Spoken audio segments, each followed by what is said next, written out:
Honey, when I tell you Lucy did not come to play the radio with Chanel in court, she was like, "No, dear, I'm not new to this. I'm true to this. I've been doing this since I was a child." No, no! Ugh! Turn it off! I can't stand it any longer! I can't stand to watch! I can't stand it! I can't stand it! One moment there, Charlie Brown.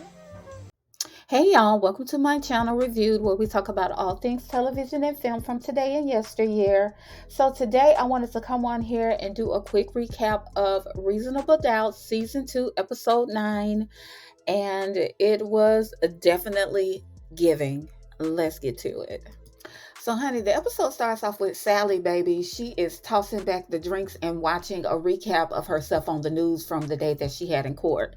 So, her husband ends up walking into the room, and he asked her, what's going on? Is she okay, or whatnot? And he was like, even though we are having issues and things are not right between us, I still care about you. And of course, Sally was like, I don't believe you. Anyway, they end up getting it on, blah blah blah blah. And Sally lays back on the bed, honey, because she still got a lot of stuff heavy on her mind. Okay. So Jax, she lets Louis know that she found a vape pen in their son's clothes or whatnot.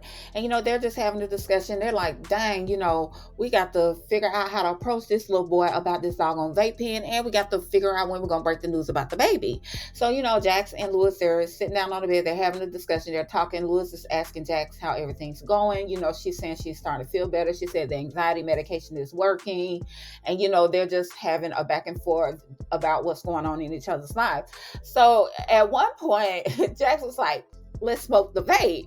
So they are smoking on the vape pen. And Jax was like, this Negro got the nerve to be smoking a vape pen that's flavored. I hollered so bad because I'm like, girl, your son around here vaping, baby. And the only thing you are concerned about is the fact that it's flavored. Like, stop it. Okay. So we get a moment where Chanel ends up sitting down with Ebony, who is Natasha's mom, JT's ex. And at first, Chanel is not feeling it. She was like, what are you doing here? What do you want?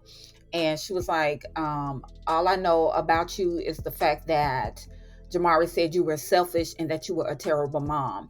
And, Ebony was like, whatever. She was like, I've been sober for 3 years now. And she goes into her situation with JT. She starts to tell Chanel how everything started between the two of them. And she said that once JT got drafted, Ebony was like, I became pregnant and he was pissed that I did not want to terminate the pregnancy. And that's when he became abusive. She was like, imagine somebody punching you in your face and then expecting you to make them feel better by giving them pain medication.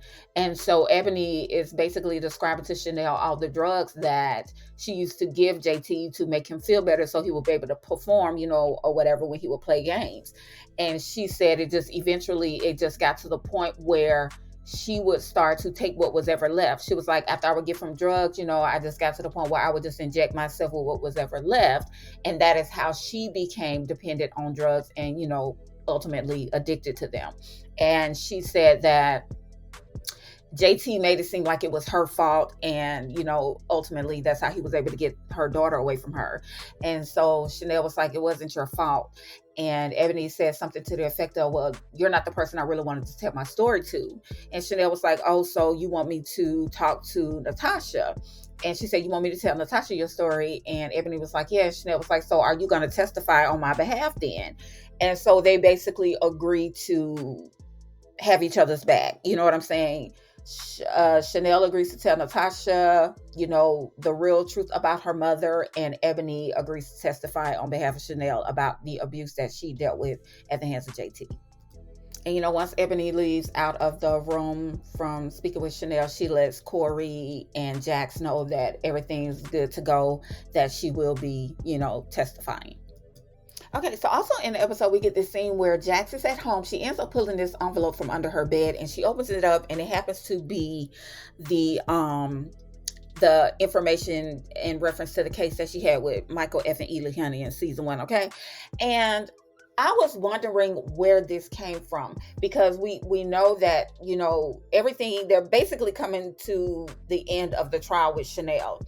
And so with this case being such a I guess it's difficult for her, because this is her friend and she wants to make sure that they're doing their best to represent her and basically get her off. So I'm wondering if she keeps this file of Michael Ealy's character as a reminder of just basically showing up and doing her best, because let's keep in mind that he still did a lot of time even after she defended him.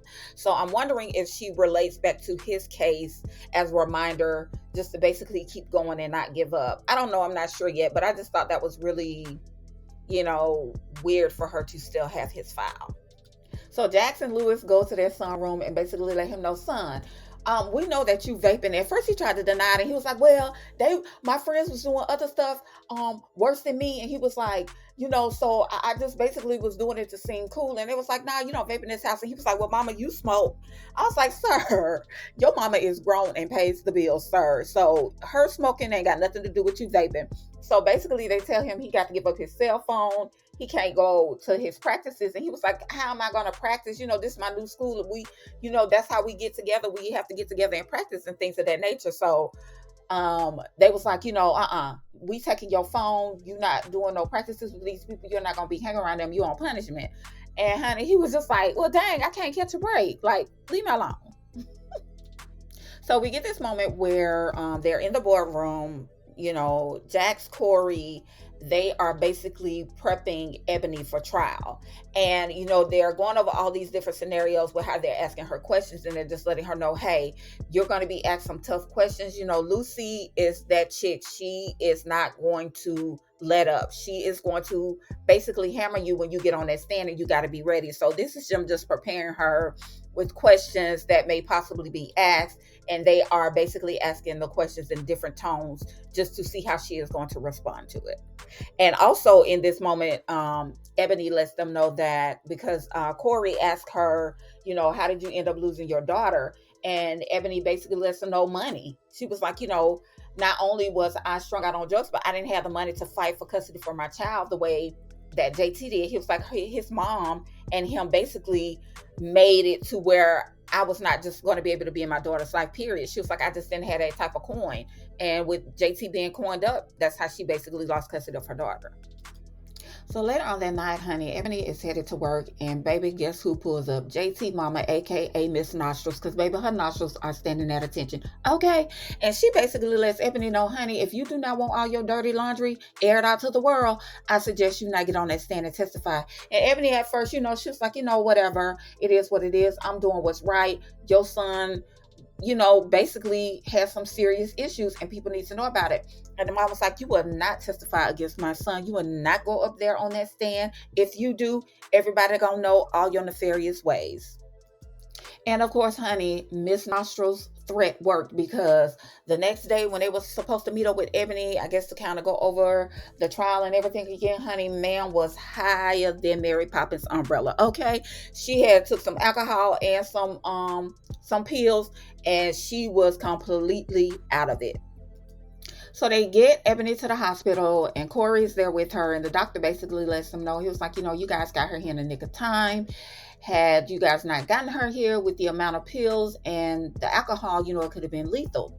So, Corey is talking to Ebony, and she just starts crying, and she was like, I'm sorry, I just didn't know what to do. She was like, it's so many things that I did that I'm not happy about. I did a lot of bad things, and I just don't want my daughter to find out about it. She was like, I did a lot of things that I'm not proud of. I could lose my job. I could lose everything. And, she's just basically letting him know she cannot testify. It's just no way she could do it. And of course, he sees that because she has relapsed. And, they're conversing. And again, she's crying, she's apologetic. But he basically understands that her mental health and her well-being is worth more than her testifying. And then at some point, he does ask her, he was like, hey, did somebody get at you? Basically, you seem like you compromised. And of course, she doesn't answer the question. But we already know that it was Miss Nostrils. Okay. So Jax basically goes to let Chanel know that, Ebony is going to be a no-go. And of course, Chanel was like, oh, Miss Mavis, aka Miss Nostrils, and got to old girl, and Chanel was like, look, I already know I'm gonna have to basically get on the stand. I pretty much prepared myself for this time that I tell what happened anyway. And so of course Jax is just letting her know, hey, we only gonna have a couple of days to get you prepped. We're gonna have to, Corey and I are gonna have to, make sure that you're gonna be prepared. And of course we already know that Jax still has, that sixth sense that something is not right and that they're not getting the complete truth. But, we'll see. We shall see. And of course, this is Jax. She outside the correctional facility, honey, having her little 1-2 puff puff. And then it dawns on her the whole vape situation with her son. So she ends up putting the cigarette out. So we're going to see how long this lasts, y'all. We're going to see how long Jax going to last without getting a nice little drag on the cigarette, okay? So we get this moment with Lucy and her son. Her son is super excited that he's getting ready to go hang with his dad. So I guess Lucy is going to see how things are going to work out with her son getting to know his father. So, he's all excited or whatever. And baby Lucy take that Apple key ring and she dropped that in her son's pocket. She was like, make sure you have this jacket on at all times. It's going to be a little chilly. But honey, we already know it was to keep tabs on her son, and I don't blame her because we really do not know we still don't know the full dynamic of what she went through with her ex-husband or son's father. But I guess maybe we'll find out and maybe we won't. I don't know. So here we get a moment where Autumn, she goes to a doctor's appointment. Sally ends up meeting her there. She's going for a follow-up because she's currently going through, I guess, in vitro fertilization or whatnot. And so, she gets the exam done and the doctor tells her that there's no heartbeat. So I'm assuming the round did not take. So Autumn, she's a little distraught. She's like, I only have one embryo left. And what if that doesn't work? If that doesn't take, I'll have to go through another round of egg retrieval or whatnot. And the doctor was like, yeah, but I want you to, just get dressed and come to my office and we can just discuss other options. And so, Sally is like, I'm sorry. Just apologetic to Autumn, for her, whatever. And Autumn was like, yeah, I just, I don't want to let Kendall know right now. She's like, just don't tell anyone. And so Sally makes a comment. She says something to the effect of, great, another secret, like that. And so Autumn is kind of like, huh, what? And he's just like, nothing, girl, I got you. I'm not going to say anything. So here we have Jax and Corey preparing Chanel for trial. And of course, they are basically just letting her know what to expect, especially when it comes to Lucy when she gets on the stand. And so Jax, she starts asking Chanel these questions, and Chanel's response are full of attitude and vitriol. And Corey was like, look, one thing you're going to have to do is think with your mind and not your feelings. You are not going to be able to respond like this. You're going to have to stay cool, calm, and collected. He's like, because Lucy is going to hit you with some hardball questions. She is going to be very aggressive. And, this is what you need to expect. And we're trying to prepare you for this. But honey, we saw how that's going to turn out. Okay. So we get a moment where Lucy is talking to Mike, and she's just concerned because no one knows how everything is going to go, especially with the situation with the jurors. And she tells Mike, she's like, I just cannot afford to lose this trial. And Mike was like, have you thought about floating a possible plea? And so we get a scene where Jax and Corey are talking, and Corey was like, hey, we just got a offer for a plea, voluntary manslaughter, 10 years. And Jax is like, huh, really? She's like, She said, that doesn't seem like something Lucy would do. She said, but it does seem like something Mike would do. And again, Lucy and Jax, they both just basically at this point, they want to win. You know what I'm saying? But I guess we'll find out how it's going to turn out because we don't find out this episode. So Jax ends up meeting up with Autumn, and she brings him some flowers. She's like, girl, I'm so sorry, about what happened. And I was like, Sally's such a snitch, or whatever. And so, they're sitting down, and Autumn says something to the effect of, she's like, how's Chanel doing? I'm sorry, I haven't really been able to check in on her lately. She says just a lot going on, it's just a lot of things, a lot of stress.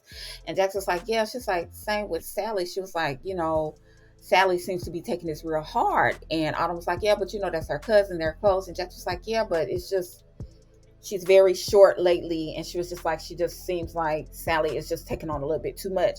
And so for me, in this moment when Jax is talking to Autumn, I thought Jax was going to have her aha moment, like, hold on, what's really tea? Like, what is going on? Because Sally has been acting extra, spicy lately. But anyway, so, they're just talking, and Jax basically, asks Autumn, keep your eye on Sally, make sure you're checking in on her. And, I'm going to do my best for Chanel as well. So Sally goes to visit Chanel in jail. And, she's like, girl, what's up? I tried to see you a couple of times this week. You ain't want to see me. And Chanel was like, no, it's not like that. I'm just trying to be focused. I got this trial coming up. I'm just trying to be prepared. And so Sally was like, okay. It's just like, so did you talk to Jax? And, did you tell her the truth? And Chanel was like, nah, I was just having a weak moment. I'm sticking to my original story. And so Sally was like, but you already said that Jax was a little suspect. Do you think that whatever you doing is going to be enough for her to win the trial? And so Chanel was like, are you concerned about Jax winning, or are you more concerned about yourself? And Sally was like, what you mean? And Chanel was like, girl, did you snitch? Did you tell them what was up? She's like, no. She's like, nah. When you, Jax, and Autumn get around each other and y'all be drinking and talking ish about me, did you tell them what happened? And she was like, no, I didn't tell them what happened. And Sally was like, girl, you are paranoid. She was like, what are you, you paranoid. I don't have time for that. She was like, my marriage is on the line. She was like, my friendships are falling apart. She said, I'm tired of holding this secret. She said, it's weighing on me. And basically, telling Chanel the secret is weighing on you too. And Chanel was like, you think I like sitting up in jail for a crime that I did not commit? And she was like, you being real selfish right now. Sally was like, selfish? She was like, hell, for my husband ain't even talking to me because I've been trying to protect you. She said, and I lost my house because you decided to run out of town with Mr. Similac and didn't even tell nobody. She was like, so don't play with me. She said, as a matter of fact, if I'm being selfish, let me be a little bit more selfish. And how about you do the rest of this on your own? She was like, I'm out. She said, that's me being selfish. I'm removing myself from this situation, and did. So, of course, today is the day of the trial or whatever. And before they actually go into the courtroom, Chanel lets Jax know that she wants Corey to do the questioning. And Jax is like, what? What is coming from? And so Chanel is like, I want the person who believes that I can win this to, question me. She's like, you've been having doubts about me since 10th grade. And Jax was like, 10th grade? Like, girl, get out of here. Get your life. Like, what you mean 10th grade? You trying to tell me that you don't want me questioning you over something that happened in high school? And Chanel was like, nah, I just want somebody to question me who believes that I can win this case. So they get into court, and Corey is questioning Chanel, and she's basically talking about the development of the relationship and how great things were between her and JT at first until they just wasn't good no more. And she also just talks about how she just basically came to her breaking point to where she knew she had to remove herself out of the situation, but she just needed to do what was going to be best for her and her kids. She was like, that was just her main concern, just getting out safe and alive, basically. So, honey, Miss Lucy stands up, and she starts off real sweet. She was like, I'm so sorry, Miss Tucker. It's very unfortunate what you went through. She was like, but yet you stayed. And so Chanel was like, yeah, because I didn't feel like I had a choice. And Lucy was like, but you had money, you had friends. What you mean you ain't had no choice? And Chanel was like, I was afraid. She was like, what, afraid of being poor? And Chanel was like, no, I just, I was afraid to leave. I didn't want, things to basically go awry. And so Lucy ends up pulling up the text messages. She was like, so when you found out about his affair with Tony, what did you mean exactly about his text message when you text her, thank you, you're just making it easier for me to do what I needed to do? And Chanel was like, I was talking about leaving. She did make it easier for me to leave him. I was already in the process of leaving him. So that's what I meant by the text message. Honey, when I tell you Lucy was not having it, honey.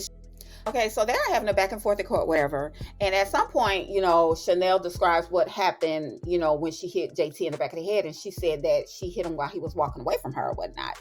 So Lucy was like, She's like, so do you remember the police statement that you gave the police? And Chanel was like, yes. So Lucy was like, this is what you said to the police. And I quote, she said, I hit JT in the back of his head while he was choking me. And Chanel was like, well, I was scared. I was confused. And Lucy was like, scared and confused. She said, but you just said that you were strong, confident. She's like, why were you scared and confused? And baby, Chanel was like, you are changing my words, something that he used to do. And honey, when I tell you Jax and Corey, the courtroom was like, oh, here it go. Because baby, of course, Chanel did exactly what Jax and Corey told her not to do. She cursed, and she was just completely out of order on the stand and in her feelings. And I was like, this is exactly what they was trying to prepare you for, Chanel. They told you Lucy was a hard hitter. They told you she was not going to hold back. And the fact that you felt like Corey was a better representative for you with the questioning, Jax was not the person you needed to worry about, dear. And Corey definitely was not the person you needed to worry about. Lucy was the person that you needed to worry about, the person that they tried to prepare you for, but you weren't trying to hear that. So, after court, Chanel is like, go ahead and say I told you so, Jackson. Jackson's like, nah, it's cool, it's all good, whatever. She's like, we just got to figure out what's next. And so they're having a back and forth. They're just conversing or whatnot. And Chanel makes the statement. She's like, this is what I get for not thinking things through. This is what got me in this mess in the first place. And so Jack's kind of looking at her like, oh, okay. Trying to figure out exactly where that is coming from. Not so much where it's coming from, but what exactly does that mean? So later on that night, after court or whatever, Jax goes home. She ends up going to the room, talking to her son, and she, gives him a hug or whatnot. And they just show, the daughter seeing them have this moment. I'm wondering what this is about, y'all. Maybe I'm looking too much into it. But remember when they, took the daughter's phone from her, doing her little videos or whatever on social media? I guess they just left it there. We didn't get to see Jax have this type of moment with her. And remember also earlier in the episode, the sister was like, she told the brother, she's like, well, mom and dad said you couldn't use your phone. I could just record the practices for you from your friends and show them to you, because they didn't say you couldn't use my phone. She was kind of looking out for him. But I don't know. Maybe this moment didn't mean anything. Maybe the sister was just like, oh, my mom and my brother are making up. But I don't know, for some reason I think it may mean a little bit more than her just being an onlooker. You know what I'm saying? I don't know. It's just me, maybe. I don't know. So we also get this moment where Corey gets a phone call from I think her name was Isabella, and he's basically letting her know, this trial is, it's wrapping up. It's getting a lot of attention, because basically it's like he's planning on using the situation with Chanel to, I guess, reopen her case and to get her retried so he can get her out of jail. And the girl basically told her, she's done. She was like, you're fired. Like, I don't want to have nothing else to do with you. And now also this makes me go back to where, remember when Jax had the information about Michael Ealy or whatever under her bed?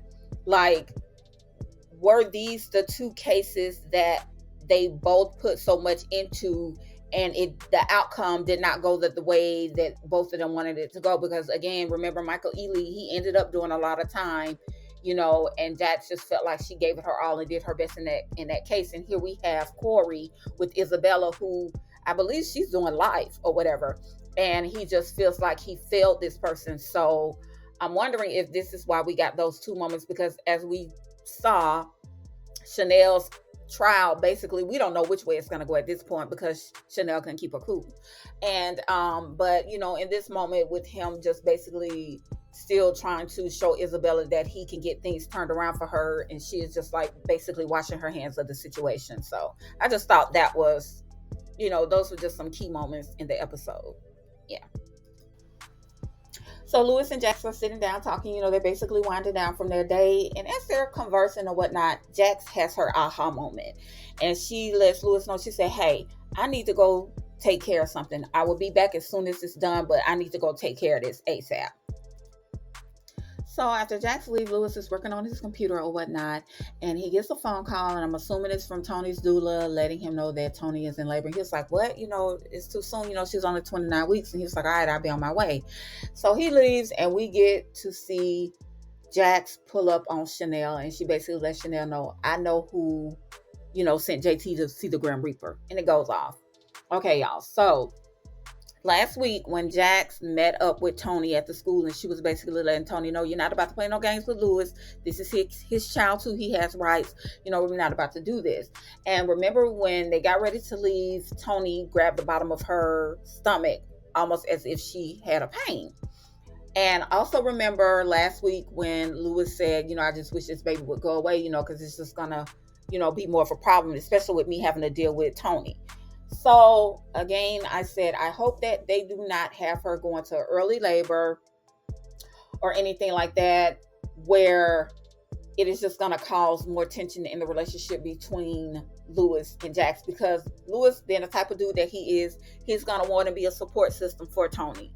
So I don't know if they're going to have the baby be born prematurely, or if it's going to be a false labor and Tony is going to have to be on bed rest, and possibly Lewis may have to look after her, or they may have to bring Tony to their house. I don't know what they're going to do. Okay, whatever it is, I'm not here for it, because it is going to be an issue for the kids, period, and for Jack's mom, because Jack's mom thinks so highly of Lewis. Anyway, also with Sally, I don't know. I really do not know if Sally is the one that went oops upside JT's head. And the reason why I say that is because she kept saying, I'm tired of keeping this secret. Like, if she did it, why not just say right then and there, why didn't you just tell Jax that I'm the one who did it to JT? Like, I don't know, y'all. And maybe it's not Natasha, maybe it's not the oldest daughter, maybe it is Sally, which to me is crazy, because how are they gonna spin it? You know what I'm saying? Because even though she was ultimately trying to get JT off of Chanel from choking her to death, she still intervened in something that where she ultimately was not the victim. You know what I'm saying? And if she is the one that popped him upside the head, like, what is going to be the repercussion for that? Because this whole lie, you know what I'm saying? The whole trial, everything has been a lie. So I don't know what's going to happen, y'all, but we got one more episode left, so I guess we will find out on the season finale. But I'm hoping it was Natasha, the daughter, but if it ends up being Sally, I don't know how that's going to pan out, because again, they went on with this whole elaborate lie, and now it's just like, girl, what you gonna do? Okay. Well, guys, that's all I have for you today. Please be sure to like, share, and subscribe to my channel. Thank you so much for your support, and I will see you in the next video. Thanks for watching. Bye.